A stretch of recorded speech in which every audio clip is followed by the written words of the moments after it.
네, 이번에는 삼성전자를 좀 볼 텐데 오늘은 일요일이고요. 다들 좋아요, 구독 한 번씩만 눌러 주시고 8월 마지막 날 다들 또 행복한 하루 보내시길 바라겠고, 이제 9월 달 더 행복한 9월 달 보내시길 바라겠습니다.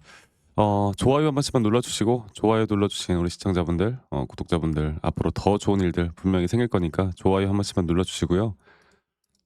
일단 뭐 내일부터 좀 활기차게 시작하고 싶은데, 다들 이제 좀 아시겠지만 이 미국 3대 증시가 하락이 크게 나왔습니다. 그래서 어제 나스닥이나 S&P 500 그리고 반도체 지수도 보시는 바와 같이 거의 3% 가까이 하락이 또 크게 나오면서 많은 분들이 걱정이 많을 거예요. '이게 왜 하락을 했을까?' 근데 하락한 이유에 대해서 간단하게만 제가 설명을 해 드려 보자면 결국 그겁니다. 이걸 좀 볼게요. 이 엔비디아 AI 쇼크, 그리고 이 엔비디아 AI 쇼크가 예전에 여러분들 그 딥시크가 막 나왔을 때 시장에 대한 불확실성을 되게 키웠잖아요. 근데 이번에는 알리바바예요, 알리바바. 알리바바가 이제 H20에 준하는 이제 AI 칩을 개발하겠다, 이런 내용의, 야 이거 중국 시장이 앞으로 미국 시장을 진짜 잡아먹는 게 아닐까, 또 시장이 위축되는 게 아닐까, 이런 내용으로 이런 또 소식들이 어제 이제 금요일 날 저녁에 PCE 지표도 발표가 되었는데, 이거는 이제 시장치에 부합하는 지표에 대한 발표였기 때문에 그렇게까지 또 그게 큰 시장에 영향을 주진 않았고, 결국 그 알리바바에 대한 내용들이 엔비디아 주가가 대략 한 3.32% 정도 하락했나? 이 정도, 네. 거의 3.32% 다시 한 번 더 주가가 크게 빠지는, 이 정도 시총을 가지고 있는 종목이 3% 빠진다라는 건 여러분들 엄청 크게 빠진 거예요. 자, 그래서 뭐 우리나라 시장 또한 좋을 수가 없겠죠. 당연히 좋을 수가 없겠지. 특히나 반도체 쪽으론. 그래서 한국 iShares ETF 시장도 보시는 바와 같이 거의 2% 가까이 하락으로 마감을 했습니다. 이걸 볼 때 이제 우리가 알아가야 하는 게 뭐냐, 바로 삼성전자 주가 어디까지 빠질 건데, 그래서 이거잖아요. 이거를 좀 더 보면 또 한 가지 이야기가 나온 게, 미국에서 삼성 SK에 중국 쪽에서 이제 생산하는 반도체, 그리고 중국 쪽에 수출하는 미국 제품에 대해서 이전까지는 뭐 이렇게 대부분 다 허가를 뭐 건별로 받진 않았는데, 이제는 다시 한번 이 중국의 장비 반출 시에 건별 허가를 해야 된다라는 내용이 나왔어요. 이것 또한 시장을 분명 다시 한번 좀 어 힘들게 만드는 그런 원인 중에 하나가 또 되었습니다. 그래서 그럼 내가 지금 이제 삼성전자를 어떻게 대처할까? 여기에 대한 고민을 이제 해 봐야 되는데, 결국 시장에 대한 분위기가 중요하겠죠. 네. 시장에 대한 분위기가 가장 중요하다. 그리고 그 시장에 대한 분위기를 정확하게 파악을 할 줄 아는 사람이 돈을 번다. 그리고 우리나라 코스피 지수를 이제 좀 주목을 해야 돼요. 왜냐면 이 코스피 지수가 최근 이렇게 상승세기로 지수가 계속 올라갈 때 분명 고점은 돌파를 했는데, 이 고점을 돌파했는데 여길 볼게요. 여기서도 한번 고점을 넘길 때 분명 RSI가 하락이 나왔거든. 근데 여기서 또 고점을 돌파했단 말이야. 원래 기존대로면 이런 하락 다이버전스가 뜨면 높은 확률로 주가가 하락 추세로 떨어지는 게 분명한데, 한 번 더 고점을 돌파해서 우리가 이런 걸 더블 다이버전스가 걸렸다고 하거든요. 이렇게. 자, 코스피가 정말 오래 기간 동안 이런 더블 다이버전스가 걸렸던 구간이 딱 2017년도 한 번이에요. 2017년도. 근데 이때 어떻게 되는지 아세요? 이때 다이버전스를 넘고 더블 다이버전스가 걸리던 그 순간 주가는 2,600 포인트에서 1,900 포인트까지 쏟아집니다. 이렇게. 물론 지금 그렇게 떨어질 것이냐, 뭐 그렇게 보는 건 아닌데, 그래도 우리가 조심해야 돼요. 그리고 조정은 저는 여기서 끝나지 않았다고 봐요. 자, 그러면 이제 우리가 뭐 삼성전자 개별 종목에 대한 막 HBM이다 뭐다 뭐 이런 이야기들을 가지고, 그래도 삼성전자니까 더 올라가겠지, 이렇게 생각하실 수도 있는데, 저는 단기적으로 지수가 조금은 더 횡보를 할 거라 보고 있고, 그 횡보하는 구간에서 삼성의 주가는 분명 어느 정도 올라올 수 있다 봅니다. 그리고 전반적인 지수가 최근 반도체 쪽보다도 이 원전 쪽과 이 조선 쪽의 영향을 상당히 많이 받기 때문에, 반도체가 일단 단기적으로 악재가 나왔기 때문에 이런 하락폭은 더 커질 수밖에 없어요. 자, 근데 중요한 거는 그래도 저는 이 저점 바닥에서 일단은 한번 잡을 만한 타이밍이 있다 봐요. 아직 우리가 9월 달 금리 인하나 그리고 9월 달 금리 인하 이후에 CPI나 또는 PPI나 이런 지표들이 좋게 나오는지 안 좋게 나오는지를 보고 시장을 조금 더 확실하게 판단할 필요가 있습니다. 아시겠죠? 그러면 뭐 최근 삼성이 뭐 계속 외인들과 기관들이 팔고 있다 이렇게 말하는데 지금 단계에서 여러분들 그렇게 거래량이 크게 터지지 않는 단계에서 뭐 외인이 좀 팔고 기관이 좀 팔고 하는 건 의미가 없어요. 결국 큰 추세를 우리가 어떻게 바라보는지 그게 또 가장 중요한 겁니다. 자, 삼성전자 그러면 어디까지 빠질까? 이게 제가 좀 뻔하게 이제 이거는 좀 알아가야 되는데 이제 뻔하게 보는 게 이 저점 바닥 이 하단 추세를 계속 지지하면서 반등, 반등, 반등, 반등하다가 이번에 이 박스권을 뚫었죠. 그리고 이렇게 임펄스로 주가가 올라가는 그 단계에서 이렇게 장기적인 박스권을 뚫고 올라가면 이 임펄스 파동은 거의 무조건 나와요. 중요한 거는 임펄스 파동이 나온다라는 걸 아는 게 아니라 이번에 나오는 이 4파 조정 단계가 어디까지 떨어질까? 이 떨어지는 거에 대한 내가 인지를 하는 게 중요합니다. 그래서 제가 최소 0.618, 0.5 구간까지는 보자. 그런데 여기서 정확한 가격대에서 어디서 반등이 나올진 아직 아무도 모른다. 많은 분들이 뭐 7만 원 이탈하면은 끝이다. 뭐 6만 원 이탈하면 끝이다. 이렇게 말하는데 제발 가격에 신경 쓰지 마세요. 네. 가격은 신경 쓰는 게 아니에요.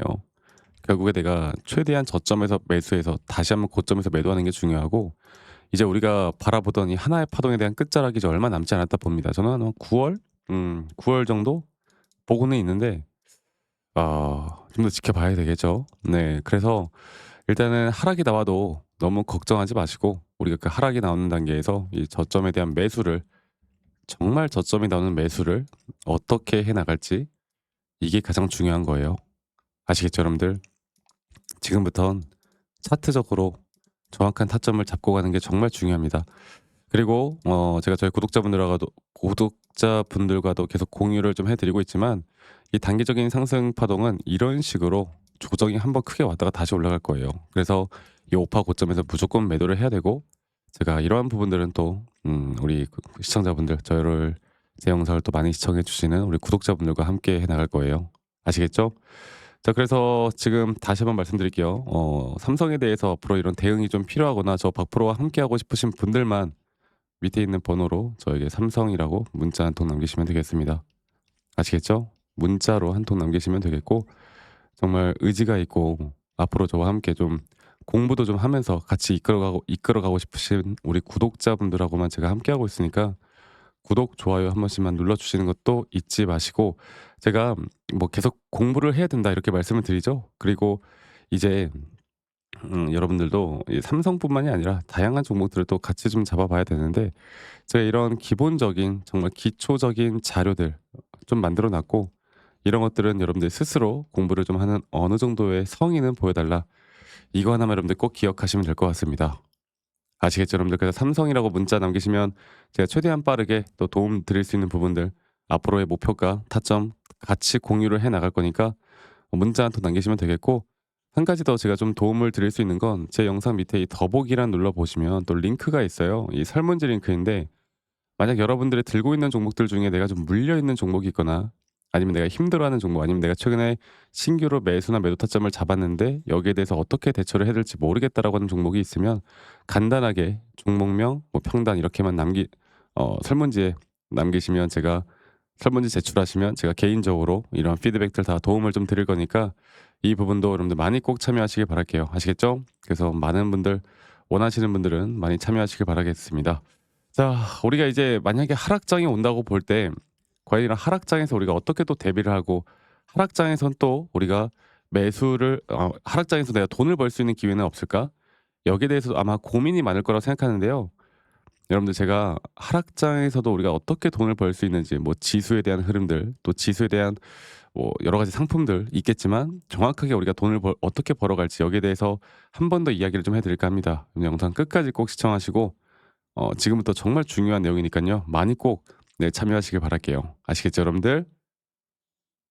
네, 영상을 끝까지 시청하신 분들, 제가 오늘 여러분들이 무조건 상승장 같은 지금과 같은 뭐 상승장에서 이런 우량주를 매수해서 수익을 보는 경우도 많지만 여러분 지금 저는 어느 정도 시장에 대한 단기적인 고점이 나왔다 보고 있고요. 예를 들어서 우리가 코로나 때도 상당히 또 자산을 증식시킨 분들이 많을 텐데 이런 고점을 찍은 뒤에 약 거의 1년 혹은 2년 가까운 지수의 하락이 나오는 이런 기간 동안 사실 주식으로 돈을 벌기는 쉽지가 않습니다. 뭐 단타식으로 타점을 잘 잡아서 돈을 버시는 분들은 많겠지만 사실 그것도 쉽지가 않은 장이죠. 그리고 최근 여기 우리나라 지수 자체도 2024 년도 7 월부터 단기적인 저점이 또 땡 이렇게 나왔을 때 지수가 2,900 포인트에서 2,400 포인트까지 떨어졌죠. 자, 이런 장에서 우리가 어떻게 돈을 벌까 좀 고민을 해 보면 결국 지수 하락에 혹은 뭐 코스피나 코스닥 혹은 나스닥, S&P 500, 다우존스 이렇게 지수의 하락에 우리가 베팅할 수 있는 그런 것들을 이용해서 우리가 충분히 수익을 볼 수 있는 구간들이 나옵니다. 저는 지금 현재 이 구간이 너무나 중요하다고 생각하는 그 이유가 이 나스닥 차트를 다시 한번 좀 보도록 할게요. 이 나스닥 차트를 보면요.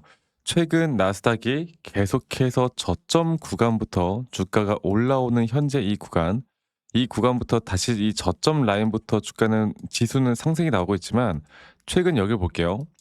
최근 이렇게 단기적인 고점을 뚫어주는 현재 여기 단기적인 고점을 뚫어주는 여기 단계를 보면 분명 지수는 상승을 했지만 오히려 이 RSI가 하락하는 하락에 대한 다이버전스가 걸렸기 때문에 저는 일반적으로 이런 상승 구간에 대한 오파동에서 단기적인 상승에 대한 하락에 대한 시그널이 떴다라고 하면 시장 자체가 당분간의 하락 추세로 깊게 빠질 수 있을 것이다. 이렇게 또 보고 있고 이 지수의 흐름이 이렇게 하락하는 동안 우리가 시장에서 돈을 벌기가 쉽지가 않겠죠. 앞으로 여러분들이 이런 지수에 투자를 하거나 혹은 지수를 이용해서 제가 수익을 볼 수 있는 방법들에 대해서 저희 구독자분들에게만 다 공유를 좀 해 드릴 겁니다. 그래서 각종 종목별로 제가 이런 타점들을 좀 같이 잡아 드리고 있지만 예를 들어서 제가 예전에도 저희 구독자분들과 함께 이 나스닥 차트에서 한번 최근 여기였던 것 같아요. 네. 2025년 2 월에도 마찬가지였어요. 지금 이 단계에서 분명 단기적인 고점이 뚫어졌지만 이런 식으로 RSI 하락에 대한 다이버전스가 나오면서 이때 나스닥은 불패다 생각했던 분들 이게 나스닥 지수가 고점 대비 거의 25% 가량 하락이 나왔던 이 구간 우리나라 시장 또한 거의 전멸이었습니다. 자, 이런 것들을 볼 때 결국에 이런 지수의 흐름에 시장이 하락을 해도 우리가 돈을 벌 수 있는 기회는 분명히 있다라는 거. 하락 베팅에 우리가 어떤 식으로 또 베팅을 해 나가고 이 지수에 대한 레버리지 상품이나 이런 것들을 어떻게 이용을 해서 돈을 벌 수 있는지 여기에 대한 지금 현재 이제 우리가 잡아야 되는 타점이나 돈을 벌 수 있는 방법들에 대해서 저희 구독자분들과 계속 이런 좋은 또 내용들 우리가 언제든 돈을 벌 수 있는 내용들 또 이런 지수에 대한 흐름들 제가 앞으로 여러분들과 함께 계속 같이 만들어 나갈 거니까 이러한 부분들도 좀 궁금하시다라고 하시는 분들은 밑에 있는 번호로 저에게 지수라고만 문자 한 통 남기시면 되겠습니다. 아시겠죠? 지수라고 저에게 문자 한 통 남기시면 되겠고요. 말씀드렸던 것처럼 사실 하락장에서 우리가 뭐 선물 시장에서 우리가 숏을 친다고 하죠. 말 그대로 이런 숏 물량들을 내가 어떻게 잡을 수 있는지 특히나 저는 이 지수 흐름만큼은 우리나라 국내 시장도 뭐 괜찮겠지만 결국 나스닥 시장을 분석해 나가는 게 사실 확률적으로 더 높은 확률로 우리가 수익을 볼 수 있는 구간들이 나옵니다. 그래서 저는 시장 자체가 단기적인 조정 구간을 분명히 만들어 주고 있다 보고 있고 이런 단기적인 조정 구간에서 제가 앞으로 여러분들과 어떻게 또 이런 좋은 것들을 또 수익을 좀 크게 볼 수 있는 부분들을 어떻게 또 만들어 나가는지 이런 것들도 함께 좀 진행을 해 나갈 거니까 이런 지수의 상품에 어떻게 우리가 또 투자를 할 수 있는지 또 앞으로 현재 나오는 이 타점이 또 어떻게 될 건지 또 이러한 것들로 우리가 좀 해칭이라고 하죠. 우리가 그러니까 현물 매수를 했는데 이게 약간 불안하다고 할 때 우리가 지수로서 이런 해지까지도 가능한 부분들이 있기 때문에 이러한 부분들에 대해서 제가 역시나 지수만큼은 기술적으로 해야 되지 않겠습니까? 또 기술하면 제가 또 전문가이기 때문에 이런 부분들 함께 같이 만들어 나갈 거니까 여러분들 많이 또 참여하시기 바라겠고 지수라고 저에게 문자 한 통 남기시는 거 잊지 마시고요. 여러분들 앞으로 저는 여러분들과 함께 계속 이런 좋은 흐름들 만들어 나가기 위해서 언제든 수익을 볼 수 있는 구간들을 만들어 나가기 위해서 항상 노력하도록 하겠습니다. 여러분들 아시겠죠? 그럼 영상 끝까지 시청해 주셔서 감사하고요. 많은 분들 또 이런 좋은 타점들 또 이렇게 언제든 수익을 볼 수 있는 지수의 흐름들 많이 꼭 참여하시고 궁금하신 분들은 밑에 있는 번호로 저에게 문자 지수라고 보내주세요. 아시겠죠, 여러분들?